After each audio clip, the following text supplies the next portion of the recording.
Sorry madam, పెద్ద madam గారిని గుర్తు చేసి మిమ్మల్ని బాధ పెట్టాను.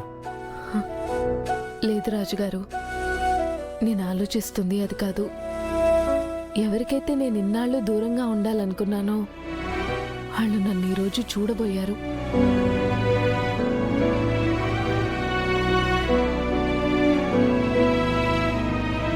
ఆయన నన్ను చూస్తుంటే ఆయన చూపులకి నేను తట్టుకోలేకపోయేదాన్ని. ఆయన అడిగిన ప్రశ్నలకి సమాధానం చెప్పలేకపోయేదాన్ని. అందుకే 7 ఏళ్ల గడువు ముగిసే వరకు ఇక్కడికి రాకూడదు అనుకున్నాను. రాక తప్పలేదు, కానీ త్వరగా వెళ్ళిపోవాలి. ఎందుకు మేడం? ఏ విధి అయితే మిమ్మల్ని దూరంగా పంపించేసిందో అదే విధి మళ్ళీ మిమ్మల్ని వెనక్కి రప్పించింది అనుకోవచ్చుగా. ఈ రోజే డౌన్లోడ్ చేయండి, మీ ఫేవరెట్ షోస్ చూడండి.